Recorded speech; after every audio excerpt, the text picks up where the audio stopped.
ಕಳೆದ ವಾರ ಉತ್ತರ ಭಾರತದ 3 ರಾಜ್ಯಗಳ ಚುನಾವಣೆ ನಡೆದಂಥ ಸಂದರ್ಭದಲ್ಲಿ ಇವತ್ತು ಅದರ ಫಲಿತಾಂಶ ಬಂದಿತ್ತು. ಆ 3 ಫಲಿತಾಂಶದಲ್ಲಿ ಭಾರತೀಯ ಜನತಾ ಪಾರ್ಟಿ ಒಂದು ಮಧ್ಯಪ್ರದೇಶದಲ್ಲಿ ಅಭೂತಪೂರ್ವವಾದಂಥ ವಿಜಯವನ್ನು ಭಾರತೀಯ ಜನತಾ ಪಾರ್ಟಿ ಗೆದ್ದು ಬಂದಿದೆ. ಅದರ ನಂತರ ರಾಜಸ್ಥಾನದಲ್ಲಿ, 3ನೇದು ಛತ್ತೀಸ್ಗಢದಲ್ಲಿ. ಈ 3 ರಾಜ್ಯಗಳ ಚುನಾವಣೆಯಲ್ಲಿ ಭಾರತೀಯ ಜನತಾ ಪಾರ್ಟಿ ನಿರೀಕ್ಷೆಗೂ ಮೀರಿ ನಮ್ಗೆ ಯಾರಿಗೂ ಅಷ್ಟೊಂದು ದೊಡ್ಡ ಬಹುಮತದಲ್ಲಿ ನಮ್ಮ ಪಕ್ಷ ಗೆಲ್ತದೆ ಎನ್ನುವಂಥ ಭಾವನೆ ಸಹ ನಮ್ಗೆ ಗೆದ್ದಿಲ್ಲ.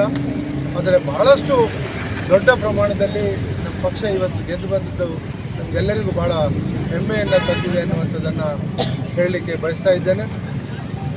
ಈ ಚುನಾವಣೆಯಲ್ಲಿ ತೆಲಂಗಾಣದಲ್ಲಿ ನಡೆದಂಥ ಒಂದೇ ಒಂದು ಚುನಾವಣೆಯಲ್ಲಿ ಮಾತ್ರ ಕಾಂಗ್ರೆಸ್ ಪಕ್ಷ ಅದು ಅವರ 10 ಗ್ರಾಮ್ ಚಿನ್ನದ ಗ್ಯಾರಂಟಿ ಮೇಲೆ ಅವರು ಗೆದ್ದಿದ್ದಾರೆ ಅನ್ನುವಂಥದ್ದನ್ನು ನಾನು ಹೇಳಿದರೆ ತಪ್ಪಾಗಲಿಕ್ಕಿಲ್ಲ ಅಂತ ಅನಿಸ್ತಾ ಇದೆ.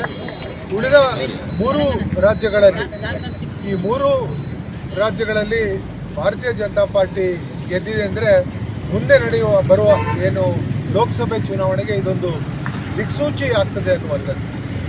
ಈಗಾಗಲೇ ನಮ್ಮ ರಾಜ್ಯದ ಮುಖ್ಯಮಂತ್ರಿ ಆದಂಥ ಸಿದ್ದರಾಮಯ್ಯನವರು ಹೇಳ್ತಾ ಇದ್ರು, ಇಲ್ಲಿ ತನಕನೂ ಹೇಳ್ತಾ ಇದ್ರು, ಇದು ಸೆಮಿಫೈನಲ್ ಮ್ಯಾಚು, ಮುಂದೆ ಫೈನಲ್ ಮ್ಯಾಚಲ್ಲಿ ಮತ್ತೆ ತಾವು ಗೆಲ್ತೇವೆ ಅನ್ನುವಂಥದ್ದು. ಬಹುಶಃ ಈ ಒಂದು ಸೆಮಿಫೈನಲ್ ಮ್ಯಾಚ್ನಲ್ಲಿ ನಾವು ಯಾರೂ ನಿರೀಕ್ಷೆ ಮಾಡಿರಲಿಲ್ಲ, ಇಷ್ಟೊಂದು ದೊಡ್ಡ ಪ್ರಮಾಣದಲ್ಲಿ ಗೆಲುವನ್ನು ಸಾಧಿಸಿದ್ದೇವೆ. ಹೀಗಾಗಿ ಆ 3 ರಾಜ್ಯದ ನಮ್ಮ ಪಕ್ಷದ ಮುಖಂಡರಿಗೆ, ಅದರಲ್ಲೂ ವಿಶೇಷವಾಗಿ 5ನೇ ಬಾರಿ ಮಧ್ಯಪ್ರದೇಶದ ಮುಖ್ಯಮಂತ್ರಿಯಾಗಿ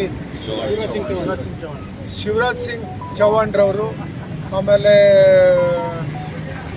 ರಾಜಸ್ಥಾನದಲ್ಲಿ ಮತ್ತು ಛತ್ತೀಸ್ಗಢದಲ್ಲಿ, ನಿಜವಾಗಿಯೂ ನಾವು ಛತ್ತೀಸ್ಗಢದಲ್ಲಿ ಬೆಳಿಗ್ಗೆ ನೋಡಿದವಾಗ ನಾವು ಭಾಳಷ್ಟು ಹಿಂದಿದ್ವಿ. ಅದರ ನಂತರ ಭಾಳಷ್ಟು ದೊಡ್ಡ ಪ್ರಮಾಣದಲ್ಲಿ ಅಲ್ಲೂ ಸಹ ನಾವು ಗೆಲುವನ್ನು ಸಾಧಿಸಿದ್ದೇವೆ. ಇದೆಲ್ಲದೂ ನನಗೆ ಅನಿಸ್ತಾ ಇದೆ ಮುಂದೆ ಬರುವ ಲೋಕಸಭೆಗೆ ದಿಕ್ಸೂಚಿ ಅನ್ನೋದ್ರ ಜೊತೆಗೆ ದೇಶ ಮುಖ್ಯ ಅನ್ನುವಂಥ ಭಾವನೆ ಬಹುಶಃ ಇಡೀ ನಮ್ಮ ದೇಶದ ಜನರಿಗೆ ಬಂದಿದೆ ಅನ್ನುವಂಥದ್ದು. ಇದಕ್ಕೆ ನಮಗೆ ಒಂದೇ ಒಂದು ಗ್ಯಾರಂಟಿ ಅಂತ ಹೇಳಿದ್ರೆ ನರೇಂದ್ರ ಮೋದಿಯವರೇ ನಮಗೆ ಗ್ಯಾರಂಟಿ ಅನ್ನುವಂಥದ್ದು. ಆ ಗ್ಯಾರಂಟಿಯಿಂದನೇ ನಾವು ನಮ್ಮ ದೇಶದಲ್ಲಿ ಮುಂದೆ ಏನು ಏಪ್ರಿಲ್ ಅಥವಾ ಮೇದಲ್ಲಿ ನಡೆಯುವಂಥ ಲೋಕಸಭೆ ಚುನಾವಣೆಯಲ್ಲಿ ಮತ್ತೊಮ್ಮೆ ನರೇಂದ್ರ ಮೋದಿಯವರು ಈ ದೇಶದ ಪ್ರಧಾನಮಂತ್ರಿ ಆಗ್ತಾರೆ ಅನ್ನುವಂಥ ವಿಶ್ವಾಸವನ್ನು ಇವತ್ತು ನಡೆದಂಥ ಚುನಾವಣೆಯಲ್ಲಿ ಜನ ತೋರಿಸ್ಕೊಟ್ಟಿದ್ದಾರೆ. ಖಂಡಿತವಾಗಿಯೂ ನಾವು ಮುಂದೆ ಬರುವ ಲೋಕಸಭಾ ಚುನಾವಣೆಯಲ್ಲಿ ಮತ್ತೆ ಭಾರತೀಯ ಜನತಾ ಪಾರ್ಟಿ ಅಧಿಕಾರಕ್ಕೆ ಬರ್ತದೆ ಅನ್ನುವಂಥದ್ದನ್ನು ಹೇಳಲಿಕ್ಕೆ ಇಚ್ಛೆ ಪಡ್ತಾ ಇದ್ದೇನೆ.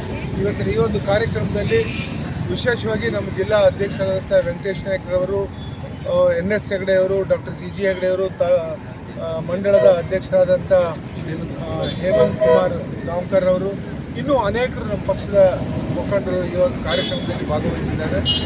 ಮತ್ತು ಪತ್ರಿಕಾ ಮಿತ್ರರಿಗೂ ಸಹ ನಾನು ಈ ಒಂದು ಸಂದರ್ಭದಲ್ಲಿ ಅಭಿನಂದಿಸಿ